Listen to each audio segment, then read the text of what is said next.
invest in ourselves. We all shine. Together, we are Black beyond measure.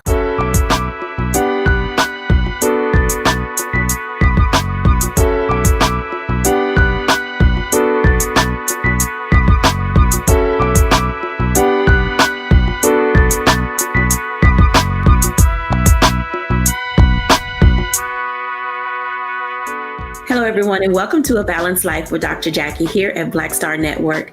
Oh my goodness, I love our audience and our panel that we are going to have today. Seriously, when I think about all of the change and transition that is happening in each of our lives, one of the things that comes to the forefront of my mind is back to school and how we're handling it.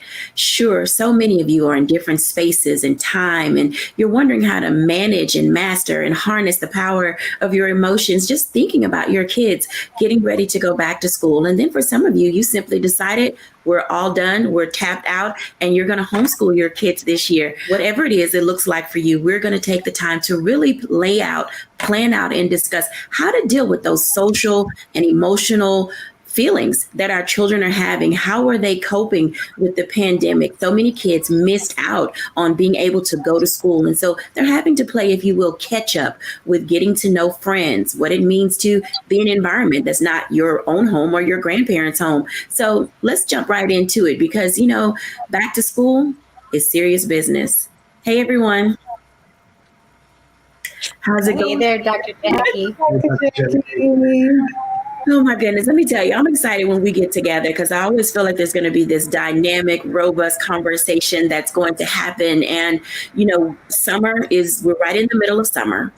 And parents are already in this space of saying, what are we doing for the rest of the summer with our kids, while also trying to balance their own personal emotions and feelings about sending kids back to school as we see numbers rising, as mask mandates are, they're all over the place, and all over the globe. It's like, are the masks on? Are the masks off? Can they have it if they want to? Will they be get sent home if they do or if they don't?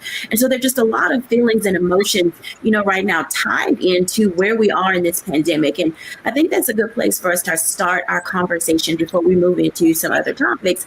How are each of you feeling about where we are in this space and time? And how are you personally managing going in and out and deciding to or not to as it relates to these various variants that we're seeing right now?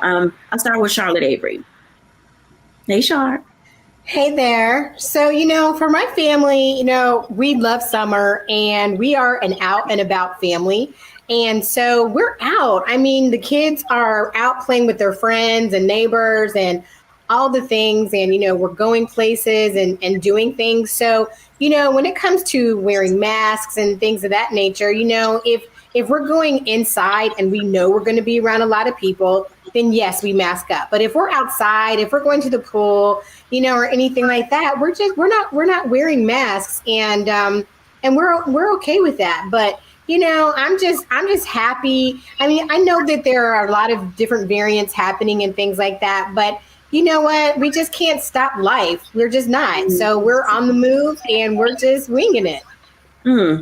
Interesting. Stacy, this out and about and keeping it moving. How are you doing with the kids at the school and what's happening there?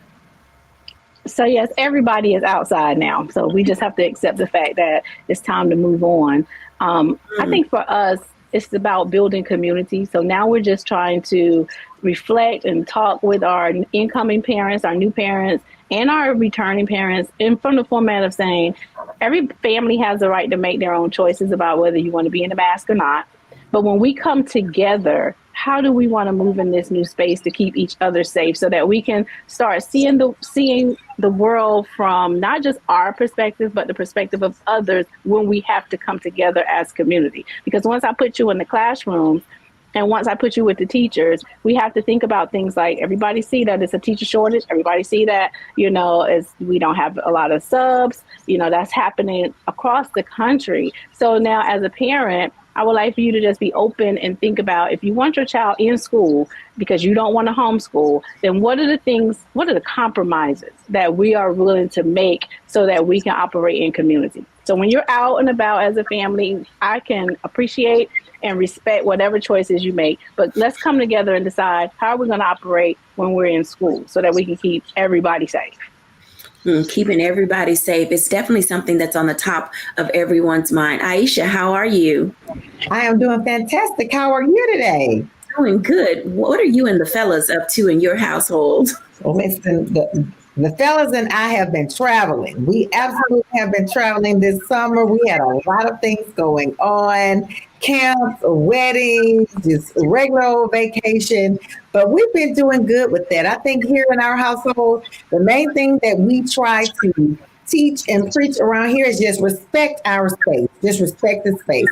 So we're just like everybody else. We're out and about. When we're out, we're not necessarily masking when we're outside, but when we are around a lot of people, we certainly think about the space that we're in and then determine whether or not we're going to go ahead and put those masks on. So over here, we're just living our best lives. We're living normally, just like everybody else. But like I said, we preach and teach respect the space. If the space is too small, mask up.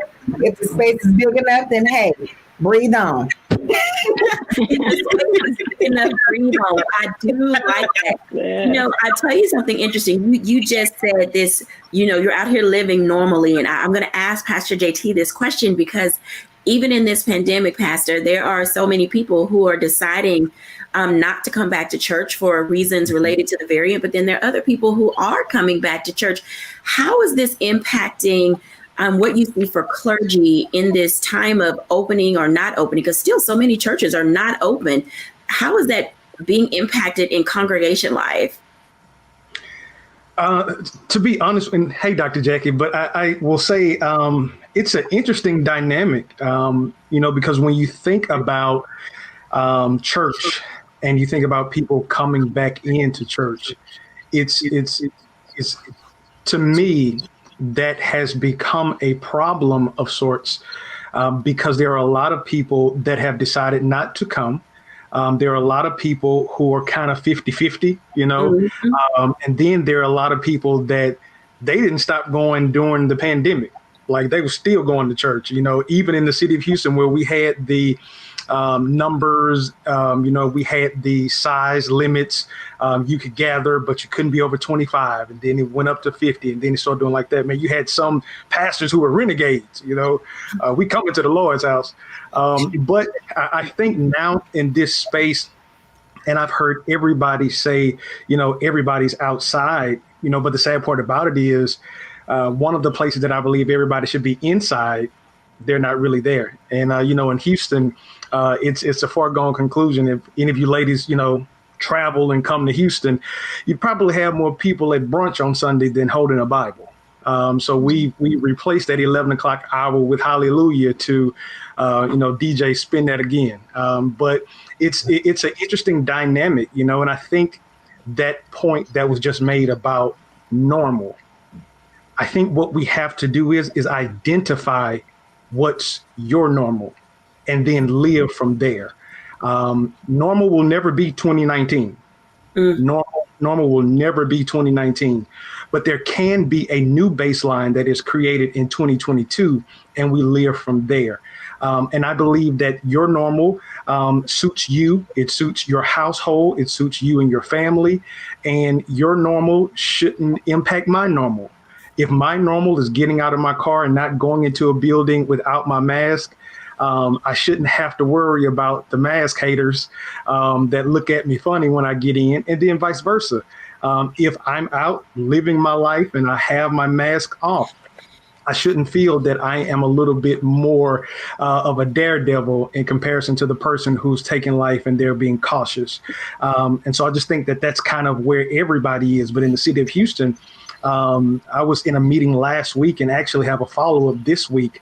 Our cases are doubling. Our hospitals are seeing more people come in with COVID-related cases over the last 6 weeks than they have this whole year. So, Houston is kind of that on and popping space. And so there's a lot of people that have the thought of, we outside. But then typically when you get outside, you kind of leave your caution inside. And so I think that that's where we see the cases going up, and, we just kind of got to take it one variant at a time. Mm-hmm. Yeah, I have to agree with you there when it comes to talking about one variant at a time. As we're talking through this and everyone is trying to establish what their new normal is going to look like, at least in these last few months of this year, because it could very well change in 2023.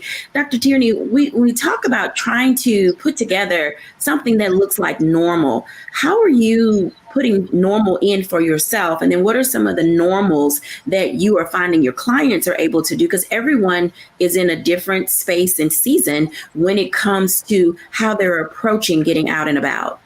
Mm-hmm, absolutely. Hey, Dr. Jackie, thanks for having me on as always.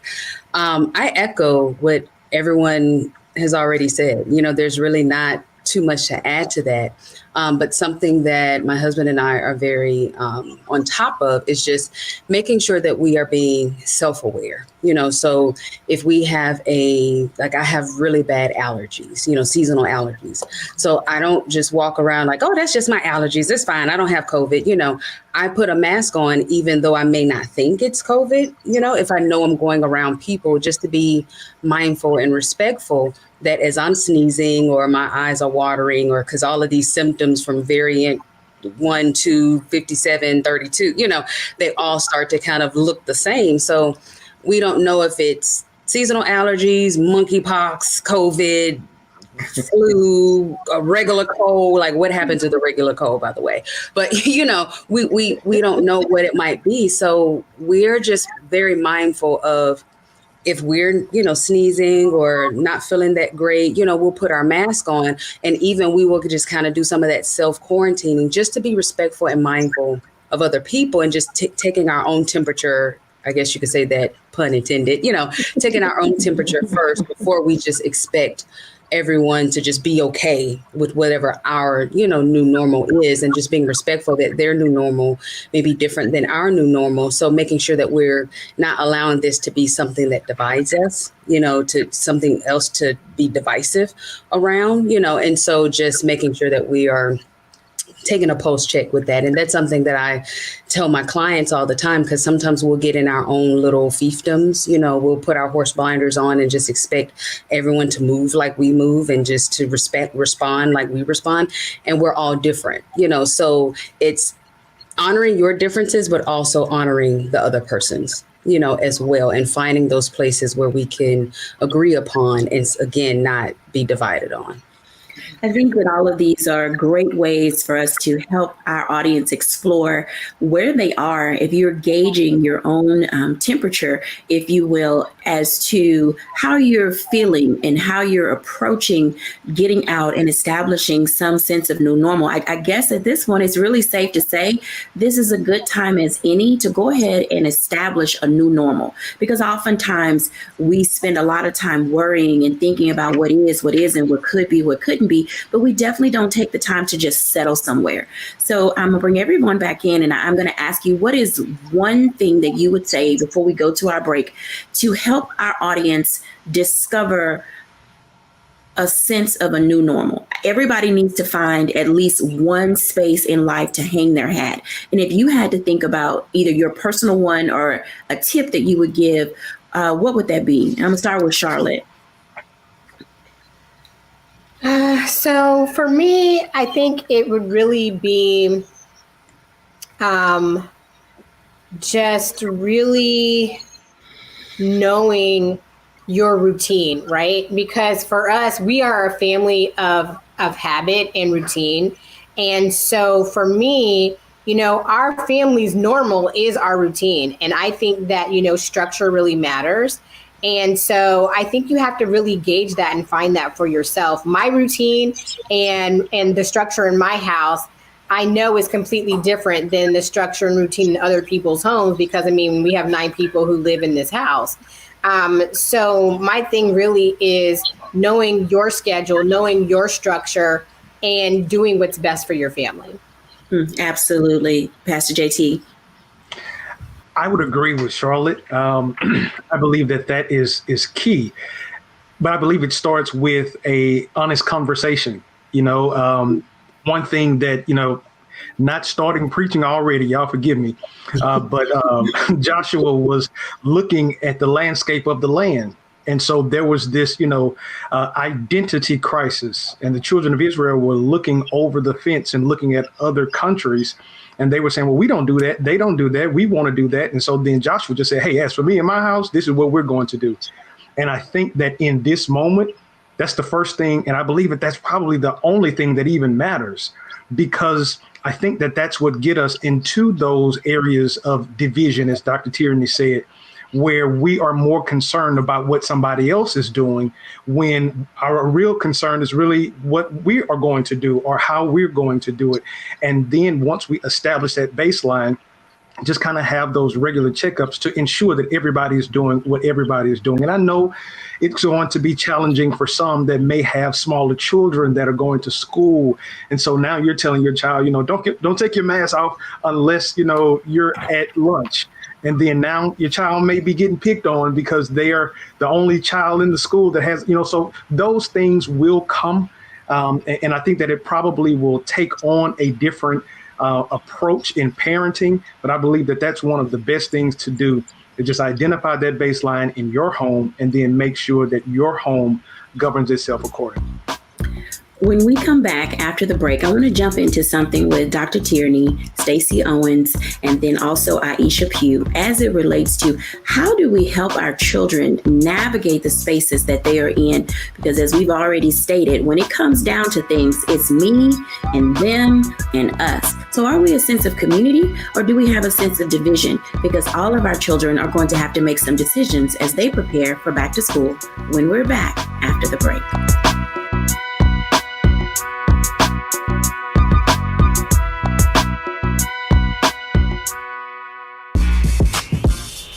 When we invest in ourselves, our glow, our vision, our vibe, we all shine. Together, we are black beyond measure. Over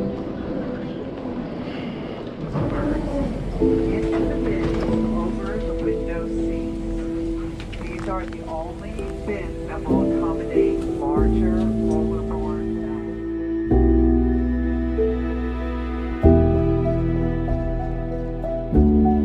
They put 10 in here? 10, and you don't come out till you die. And you eat him, you hoop 10. Oh my God.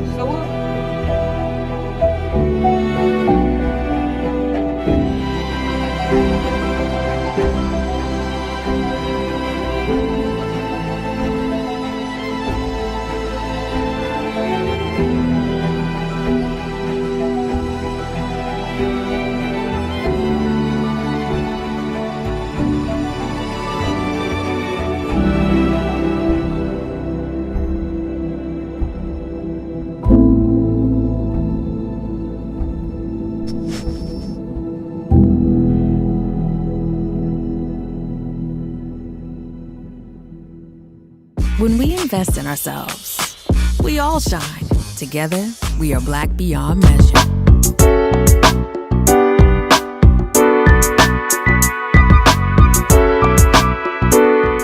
Welcome back, everyone, to A Balanced Life. As you can see, Dr. Tierney, Pastor Jacquie, Stacey Owens, Charlotte Avey, and Aisha Pugh have no shortage of a wealth of information that they are sharing with us today. And one of the things that we're facing as we're near getting back to school is, what does this look like for our children? Oftentimes, people have this tendency, and I'm going to use this word, and it's called catastrophizing. And basically what that means is this. We think of a scenario or situation, and before we think of the nice, simple way that a thing could play out, we have this tendency to just blow it up completely out of proportion. And before we know it, we have scared ourselves and really projected fear onto our children and our family members about not pursuing any options at all. So I'd like to talk to you for just a few moments, Aisha, Dr. Tierney, and Stacey, related to that preparation period for people in getting prepared for their next season in life. And then we're going to go to a one-on-one with Charlotte, because she has some very exciting news to share us. Hey, ladies. It's tough sometimes when you think about, I don't want to say motivating children, but kids watch the news. and they hear adults talking and they hear their peers talking, and parents are, literally having conversations in front of their children that should probably be had in private. I want to start with Aisha, because raising sons, you and your husband have a very distinctive way of engaging them and communicating with them about, as you said earlier, about how things are going to happen there at the Pew Ranch. Mm-hmm. Share with us a little bit about tools and tips and some of that level of engagement that you believe parents could incorporate to live balance going forward. Absolutely. I think most importantly, especially when dealing with kids during a pandemic, is to recognize their feelings about what's going on. It's so different now being in a pandemic and the kids being in school and then out of school, and then should they wear a mask, even if you tell them, because their friends are not wearing it. We've had to deal with all of those things. And I think the most important thing is to recognize their feelings and to communicate with them about exactly what's happening and what's going on. I also think it's important to help your kids focus on what they can control and what they can't control. We can't control what everybody else is doing. We can't control what's going on in the news, but we have to make sure that we are governing ourselves the way that we need to, so that we're self-aware about what we're doing, just like Dr. Tierney said, checking your own temperature. We definitely talk to our kids about that. If you're coughing, if you're sneezing, then you need to make sure that you're being mindful of, again, the space that you're in. And then sometimes I think it's important just to take a break a little bit.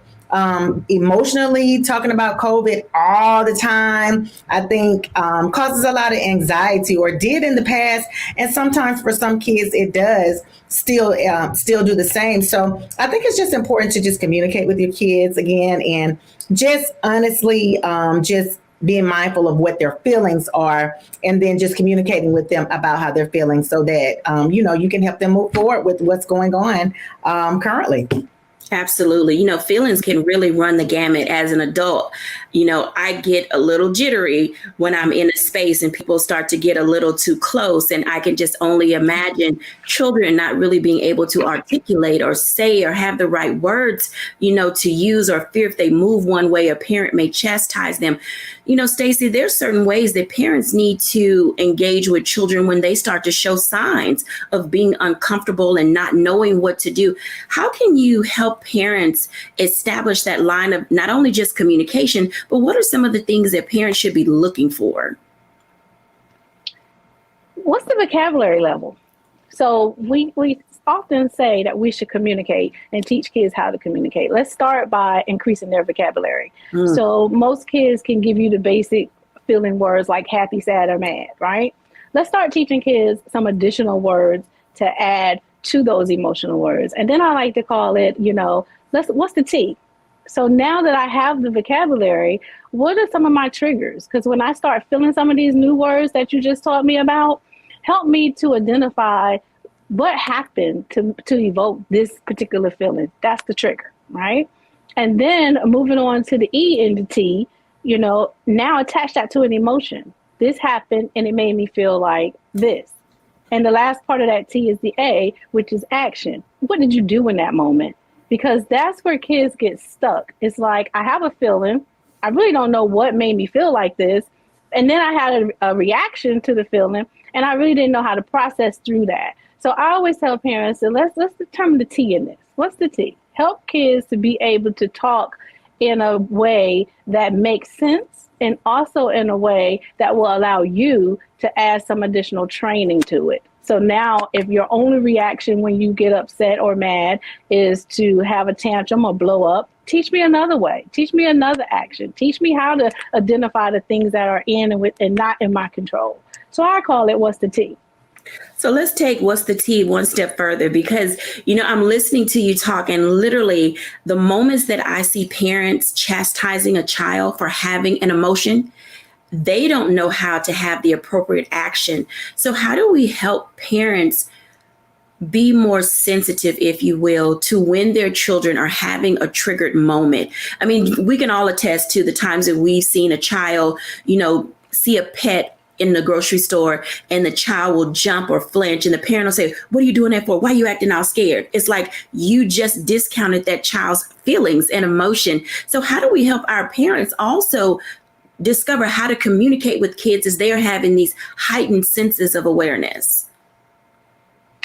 We have to teach them how to talk through that. So if the child just flinched because, I saw a dog, ask the question, why did that matter? Like my granddaughter is scared of every kind of bug. If a mosquito come in the house, like last night, a mosquito came in the house, and for 10 minutes, I had to listen to her jump up and down, jumping off the bed. She was trying to kill this mosquito. In her mind, she was like, I want this mosquito to be dead before I lay down and go to bed. But she was about to break her neck trying to do it. So I had to stop her, and I had to say, like, well, one, why are you scared of this mosquito? Because you're bigger than this animal. You're bigger than a spider. You're bigger than the mosquito. You're in control of that, but just by your size alone. But as a 6-year-old, she didn't see it or relate to that. So we had to talk about other ways. And then I had to tell her, oh, what's a safer way that you could kill this mosquito other than jumping off your bed and breaking your neck? So it starts with taking that time to get into, to allow them to share what their thought process was, because it made sense. I don't blame her. You want to kill the mosquito before you go to sleep, because in her mind, she didn't want to get bit. So now let's give them a better way to act. We have to stop and think through it. But sometimes as a parent, we also have to think about, why do we react like that? Why did that bother us? What's the trigger? What was the trigger that I got from that? Because I know for me, it was the stomping and the falling. And that was a trigger for me because I was ready for things to settle down. But instead of getting out of control of my emotion when she triggered me, I had to stop and first ask myself, what is she doing right now that's bothering me? Why am I bothered? Let me identify that and then fix it for myself. And now let me go over and speak with her to see if I can help her think through it. Because everything ends with the ability to be able to have a cognitive thought to fix whatever you're trying to fix. It's very insightful, because as we're talking about how we balance our own emotions, oftentimes we don't necessarily pay attention to what our children are doing or how we're responding and reacting. And all of this ties into being able to discover a sense of balance and giving yourself, vocabulary words and space and time to be able to navigate this new world in which we're living in. Dr. Tierney, navigating this new world that we're living in, it literally is seeming that it's not for the faint of heart. And what I mean by that is some people are literally just saying, I just don't want to go out anymore. I don't want to engage with people anymore. Can you explain why having that sense of moving to this other end of the spectrum is difficult and probably is not the best way to discover how to live a balanced life? Escapism oftentimes is not the best way to move your life forward when seeking a new normal. Absolutely. And you just said it right there. If the goal is to move forward, then we can't move in the opposite direction, nor can we stand still. So I love, Stacey, I absolutely love what you said about the tea. Because sometimes we can become too focused on trying to spill the tea that we need to sit down and drink the tea. And we need to sit with ourselves to say, okay, what's happening with me? Why am I feeling this? So oftentimes when people want to run to the other end of the spectrum, it's out of a fear response that they haven't themselves sat down to address, to understand, to take action and work through. So I'm just going to respond to what I'm feeling on the surface. And that means I need to stop. I need to halt. I need to go in the opposite direction. But then, and it may work in a temporary, because now I don't feel whatever that press, stress, whatever that was. But what you're ultimately doing is setting yourself up to get stuck. And if what we're trying to do now is identify our new normal, we are unable. Think about it this way. You don't drive a car looking in the rearview mirror. You have to look through the windshield to look forward. And so what we're finding ourselves doing is we're looking in our rearview mirror of how things were in 2019, what I used to do in 2017, what my life looked like in 2010, expecting to bring that into 2022, 23, 24. And it doesn't work that way, sugar. You have to be open and really flexible with what life is now to identify what your new normal is now, understanding that it will never look like that again. That doesn't mean that it's not going to be good. That doesn't mean that, there's not great things on the horizon. But if you're constantly looking in the rearview mirror at what was, you will not see the horizon. And you are more prone to run aground instead of getting to your next level. So I love again, Stacey, what you said about the T, because that acronym that she laid out for, how to better support your children, you have to do it for yourself first. you have to be all of that for yourself first in order to show up for your children in that way. It first starts with you.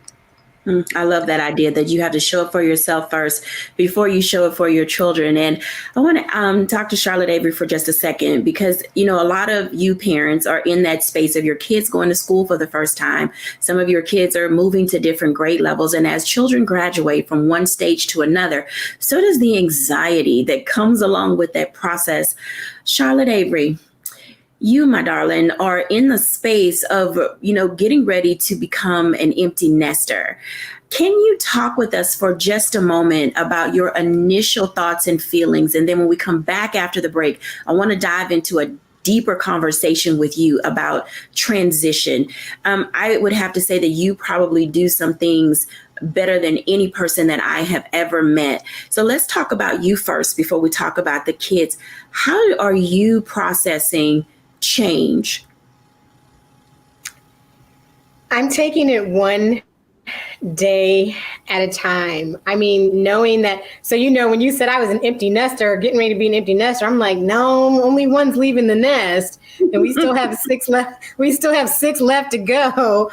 But you know, I mean, it's really a process on every part of me, on my emotions, on, you know, and I even feel it like even in my physical body, because I'm like, wow, my oldest is leaving and going to college.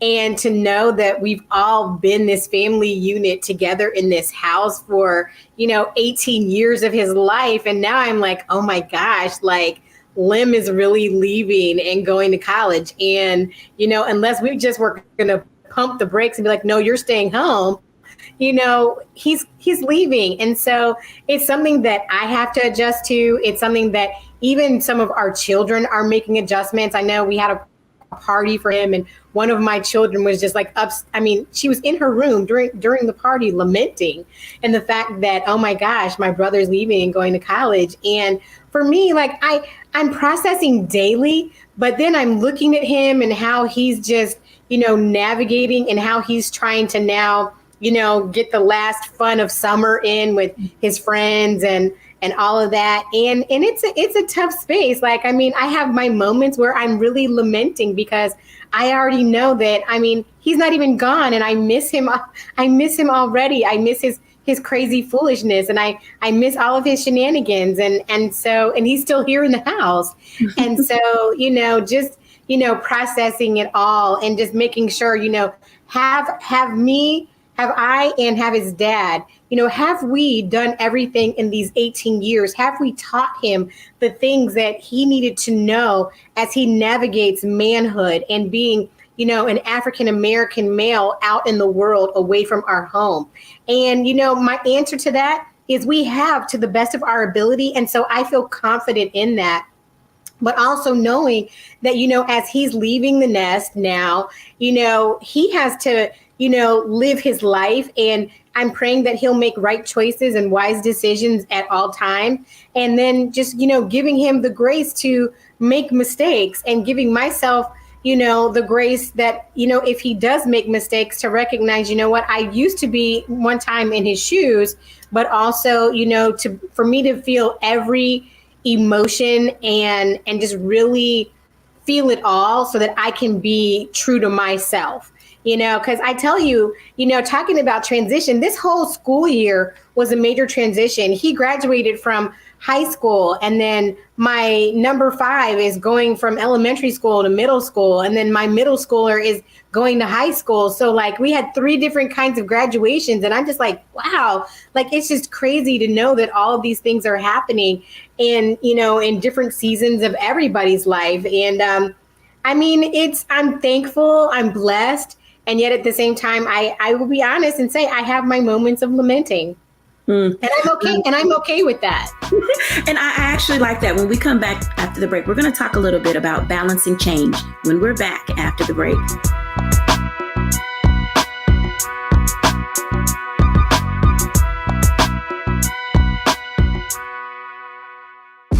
When we invest in ourselves, we're investing in what's next for all of us. Growing, creating, making moves that move us all forward. Together, We are Black beyond measure. Pull up a chair, take your seat. The Black Tape with me, Dr. Greg Carr, here on the Black Star Network. Every week, we'll take a deeper dive into the world we're living in. Join the conversation only on the Black Star Network.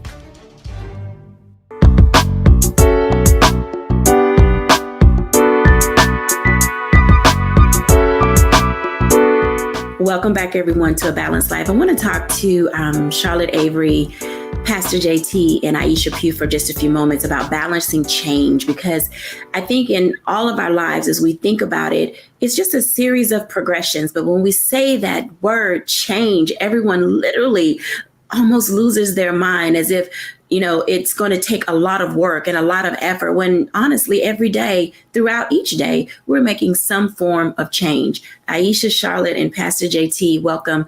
You know, Charlotte, I love what you were saying about this.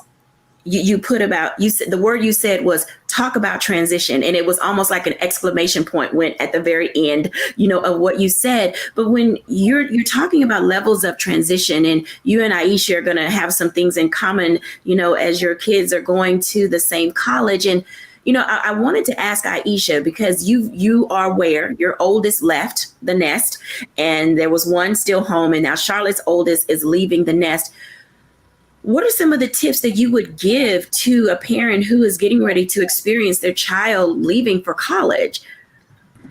So it's really, honestly and truthfully, no easy way to let them go. I'm just going to be so honest with you. I went through every single emotion that she's stating that she went through. I went through that way prior to him even graduating. I'm like, oh my gosh, oh no, because I only have 2 kids, right?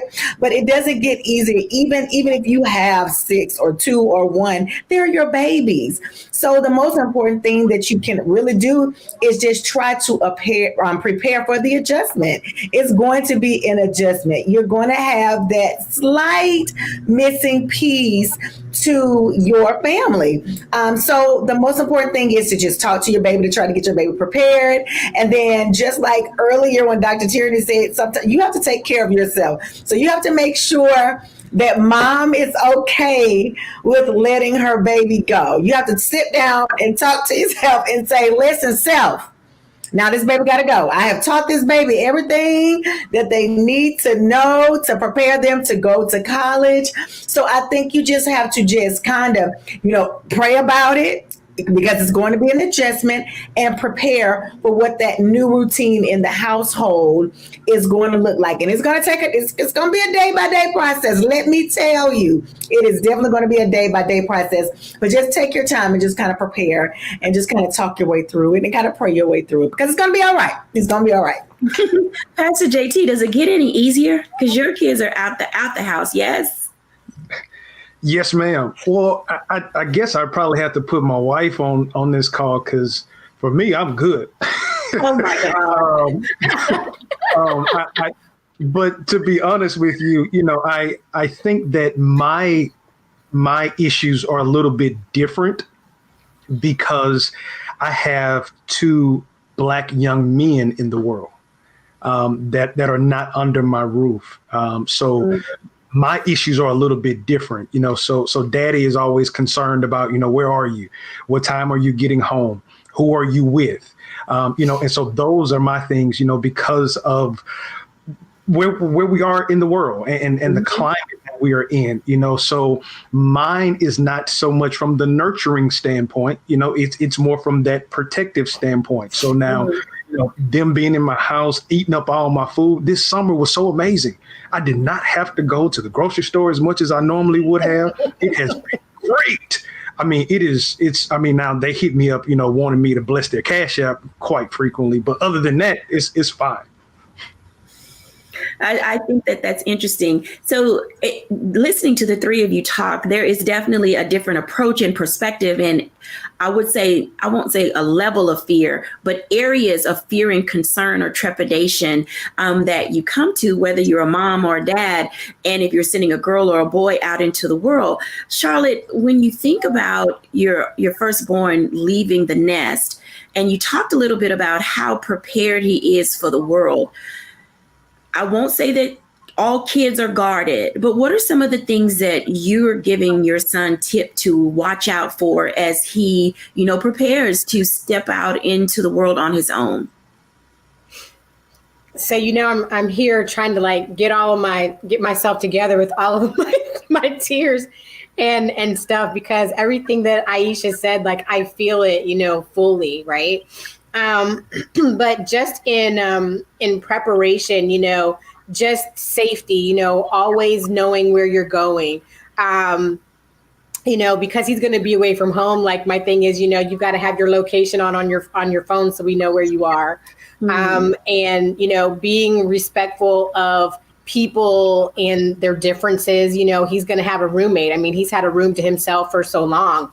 So, even just respecting the differences between himself and his roommate, and being, he's always played sports. So, being a team player when it's necessary, being wise, with money and things like that, because, we told our son, when school got out, once he graduated, we were like, son, any money that you take to school with you is going to be money that you worked for. So, are we teaching him to be wise with his money and how to budget and all of these different things? So, I mean, it's just so many things. And even in dealing, with the opposite sex and all of that, going to school and, how to handle that. And, it's just a lot. It's a lot of things. It's all the spiritual things and all the practical things. It's a lot.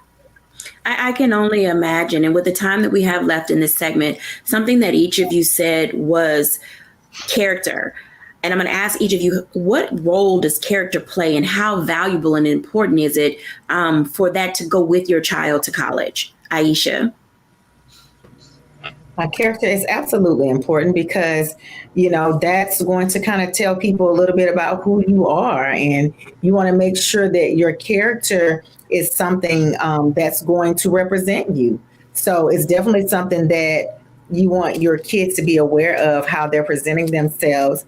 And especially, as the pastor said, I have, young Black men as well. So it's important that they present themselves and that their character is definitely moral, because I want people to respect them, as people, as a person, and especially as, young men growing up and being out in the community. So it's very important. Absolutely. Pastor JT. Yes, ma'am. It is extremely important. And I would say to any parent, that time is going to come. The Bible says, train up a child in the way that they should go. So your responsibility now is to be loading the train, because at some point that train is going to leave the station. But you can rest assured when you know that you have invested as much as you possibly can, and then to grow their character to be upstanding and to be moral as they leave. Because when they step out of that house and go to a college campus, that college campus is full of people that's trying to recruit on every level. But if that character is strong, they will know who they are, and they will return back to you with a degree and not anything less. Oh, my goodness. So when we come back after the break, I want to have just a conversation with everybody, because, when we talk about character, developing a new normal and getting out again and being around people, our children have had 2 years of being under someone's roof, and they have literally been guarded and shielded and sheltered from some of the trials and tribulations that this world has to offer. When we come back after the break, let's talk about it.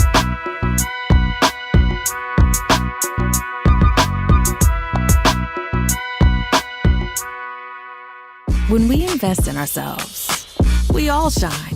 Together, we are Black beyond measure. I'm Deborah Owens, America's Wealth Coach, and my new show, Get Wealthy, focuses on the things that your financial advisor and bank isn't telling you, but you absolutely need to know. So watch Get Wealthy on the Black Star Network.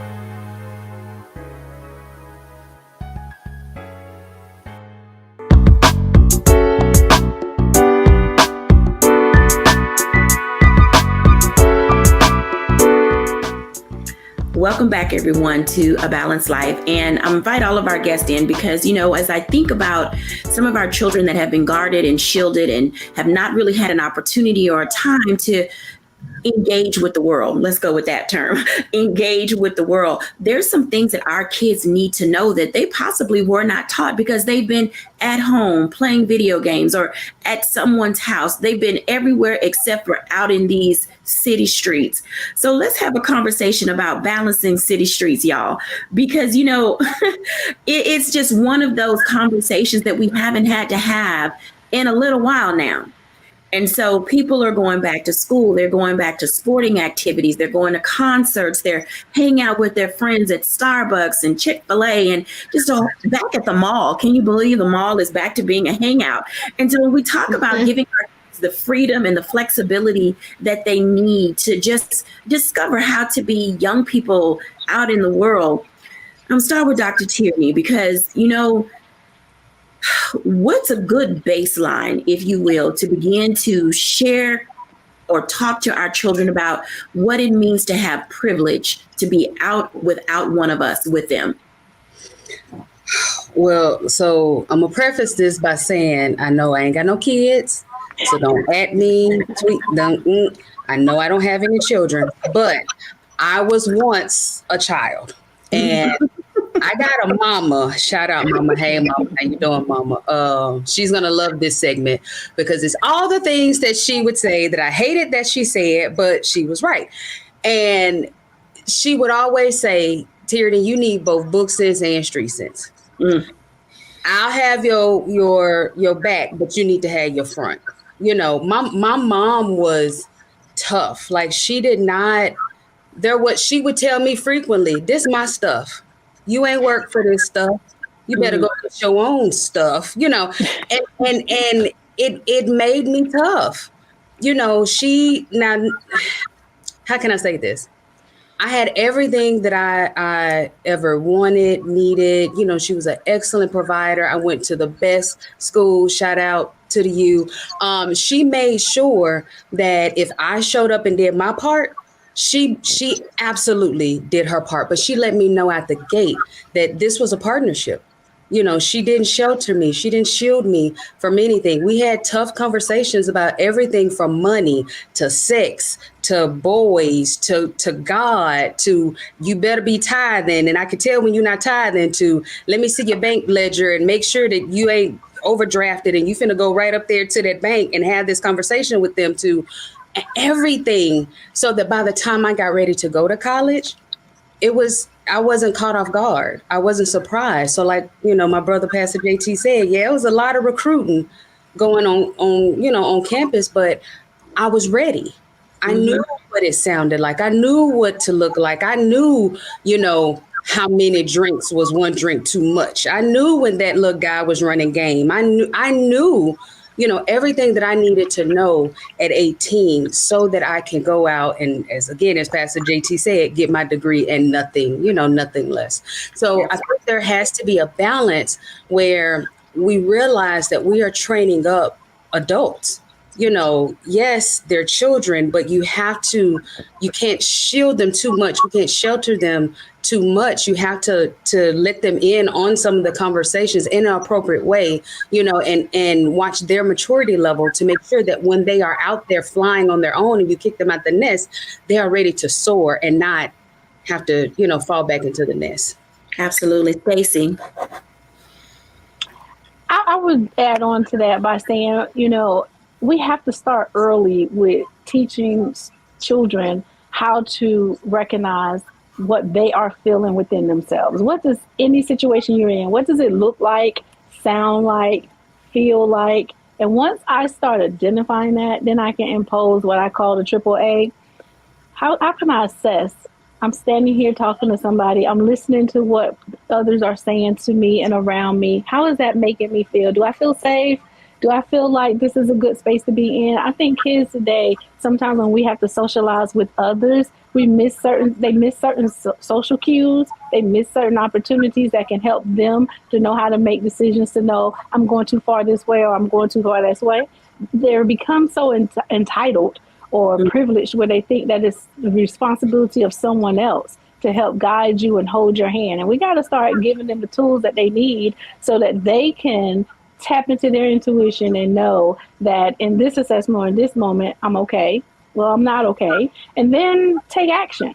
If you're not okay, do I know how to seek help? Do I know who to go to and ask for help from? Do I know how to remove myself from the situation? I see a lot of kids today stay in stuff too long, stay in friendships too long, stay in trying to make something work that you clearly see is not working because we have that fear of failing at something. And then that last A in the AAA is, how do I adjust? So we got to teach children how to think through what they are feeling, why I'm feeling that, and what do I need to do with it.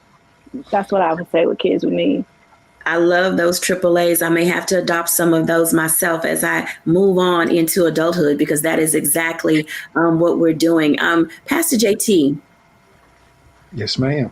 One tip that you would share for people learning how to balance moving forward and being out on their own, because kids today can be a little wild.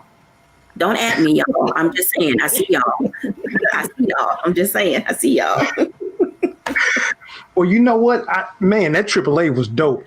Stacy, I'm giving you props now. I'm going to say it again on some other platform, but assess, action, and adjust. The last thing that I would say, I'm going to go back to that response that I had earlier about training up that child.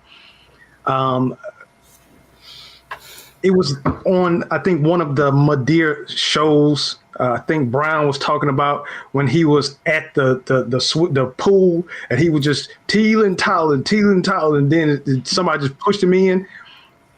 Our children will never really know if they are able to fly if we are the reasons that their wings are clipped. You have to trust what you have invested in them. And if you know that you have invested gold in them, you'll never have to worry about anything turning green. Invest the goal so you won't have to worry about anything turning green. If y'all didn't catch that, he was saying don't live a fake life, because life's too short for all that, because everything that's gold is not real gold. So, I think that all of these tips and keys that we have heard today are extremely important, and they give us this opportunity to really showcase as adults how to help our children not only shine, but to soar. As we continue in who we are and what we do, our aim is always to provide our audience with tools and tips, to help you either move away from or move toward what you see is right for you in a balanced life. I'll give my reflection when we're back after the break.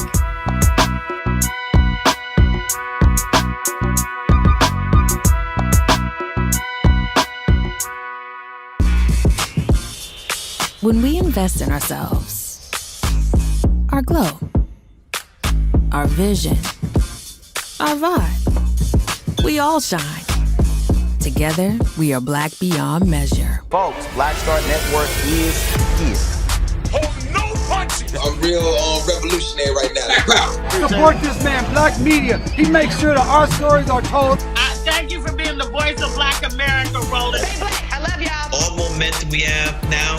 We have to keep this going. The video looks phenomenal. See, there's a difference between Black Star Network and Black-owned media and something like CNN. You can't be Black-owned media and be scared. It's time to be smart.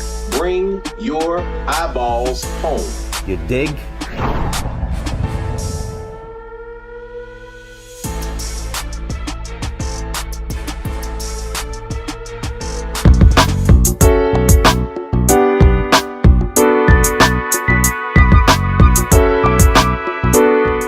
Welcome back, everyone, to A Balanced Life. Charlotte Avery, Pastor JT, Stacey Owens, Dr. Tierney, and Aisha Pugh have given us some tools and tips in this show that will allow us to really figure out how to navigate our lives. But in addition to navigating our lives, trust me, more is caught than taught. our children are watching us. So I'm imploring you to get you together first so that you can then begin to aid and guide your children as they navigate this world. Each of our children are moving into spaces such as graduating and going to different grade levels, whether it's elementary school to middle school to high school to college. But also within that, we're giving them space now that we're coming through this pandemic to go to camps, to vacation Bible school, to get their first jobs, to have opportunity to really showcase that they are amazing young people. So as we begin to continue these conversations and dialogue throughout the rest of our time, make certain that you are opening up these levels of conversation in your home so that your child, that the people that you love will know how to live a balanced and almost as close to as possible stress-free life. Thank you all for joining us today. Bye now.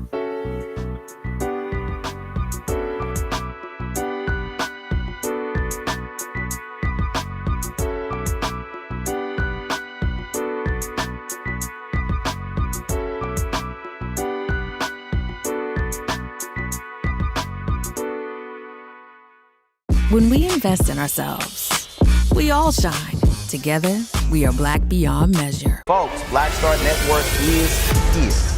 Oh, no punches! I'm real revolutionary right now. Support this man, Black Media. He makes sure that our stories are told.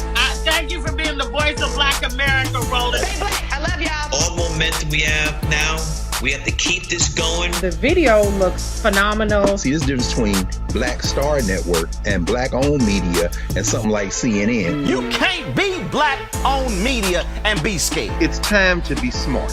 Bring your eyeballs home. You dig?